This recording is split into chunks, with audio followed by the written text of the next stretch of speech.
Kenapa didorong, Bang? Bocor. Kenapaan? Kena ranjau.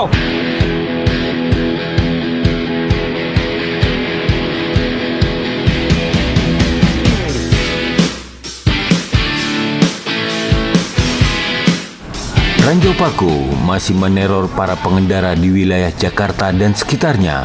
Salah satunya di sepanjang Jalan Gatot Subroto arah Selipi menuju Cawang. Oknum penebar ranjau paku masih berkeliaran di kawasan tersebut. Setiap harinya jumlah ranjau yang bisa tersapu di Jalan Protokol Gatot Subroto Jakarta bahkan bisa mencapai 2 kg. Lihat, ini adalah hal yang berbahaya dan tentunya membuat para pengendara di Jakarta tidak nyaman. Muncullah sosok pahlawan penyisir ranjau yang tergabung dalam komunitas relawan penyapu ranjau paku Sapu Bersih atau Saber Community. Dia adalah Abdul Rohim. Sudah menjadi rutinitas sehari-hari. Sebelum dan sepulang bekerja, ia bersama rekan-rekannya akan menyusuri Jalan Gatot Subroto dengan membawa magnet untuk membersihkan jalan dari ranjau-ranjau yang dapat mencelakai pengendara yang melintas. Lantas, apa yang melatar belakangi Abdul Rohim menjadi penyisir ranjau? Seperti apa kesulitannya dan bagaimana agar fenomena ini bisa teratasi secara tuntas?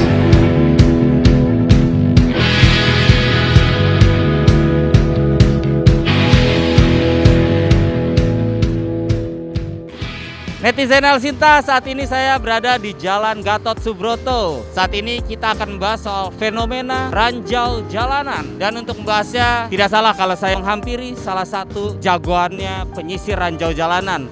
Ada Pak Rohim dari Saber Community di sini, teman-teman. Selamat pagi Pak Rohim. Gimana kabar Pak? Baik Pak? Alhamdulillah baik. Sudah berapa lama Pak menjadi penyisir ranjau ini Pak? Ya, terima kasih. Saya aktif menjadi relawan penyapu ranjau itu dari tahun 2010.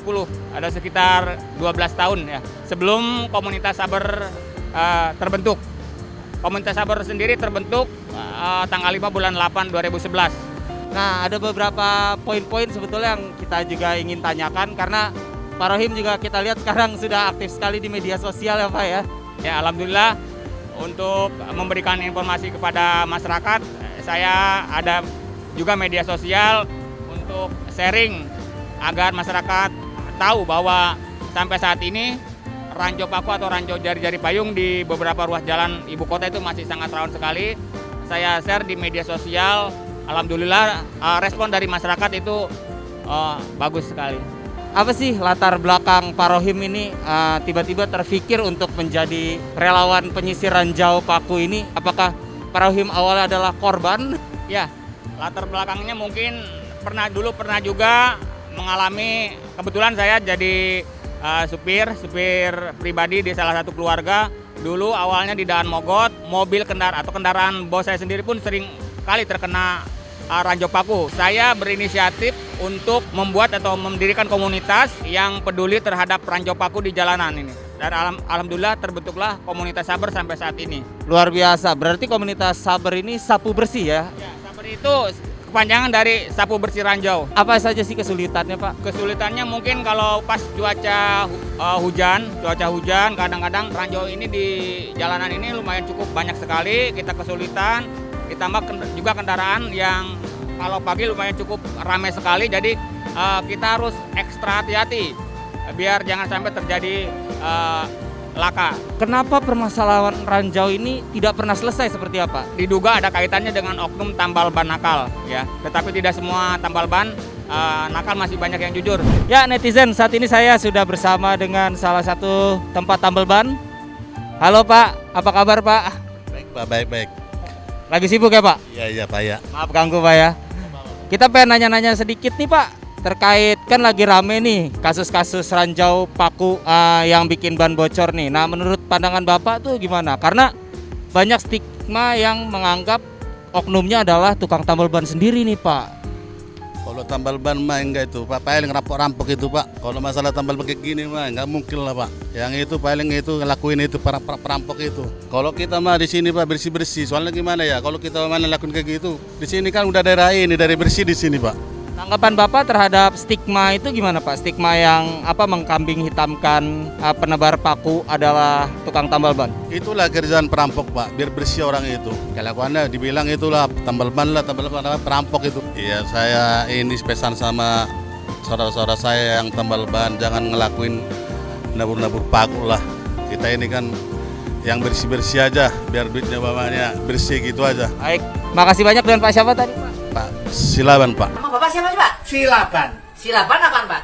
Silakan tambal ban. Dari beberapa pelaku yang pernah tertangkap itu memang dari oknum tambal ban nakal. Sekarang keuntungan Pak Rohim sendiri nih, karena bisa bertahan sampai lebih dari 10 tahun lamanya gitu. Apa keuntungannya untuk Pak Rohim?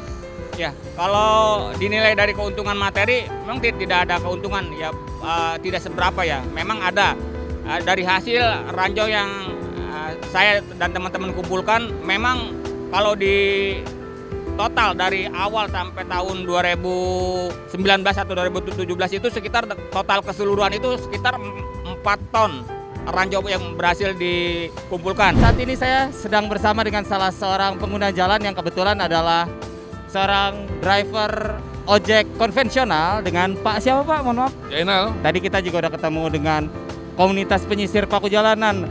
Di sepanjang Jalan Gatot Subroto ini kan seperti tidak pernah kelar ya. Pak Zainal sendiri pernah menjadi korban tidak Pak? Ya sering banget Pak, sering banget, malah ban saya baru nih Pak. Udah 4 lubang kena, kadang-kadang pagi, kadang-kadang ya pokoknya antara pagi itulah. Tiap hari udah banyak yang ngambilin padahal, tapi ada aja tiap hari Pak. Dia tuh seperti dari payung payung dipotong-potong kecil-kecil. Jadi saru sama aspal saru Pak. Ya kalau kita tidak berprasangka buruk ya, tapi pasti ada yang nyebarin tiap malamnya Pak. Entah itu siapa, saya juga kurang tahu nih Pak nih. Saya mau nyebutin kan nggak enak gitu loh. Berlanjut dari pertanyaan tadi saya sebelumnya terkait kenapa tidak pernah selesai. Apakah pernah sebelumnya Pak Rohim melapor langsung? Seharusnya bagi aparat akan mudah untuk men-tracing ya kan, karena lokasinya sama gitu Pak. Menurut Pak Rohim seperti apa tuh? Ya, memang untuk mengatasi ranjau paku ini menurut saya itu mesti kerjasama semua pihak. Tapi sudah sempat ada pelaporan dan penindakan dari aparat Pak sebelumnya? Ya, dari aparat penegak hukum ada juga ya yang dari pelaku yang pernah tertangkap.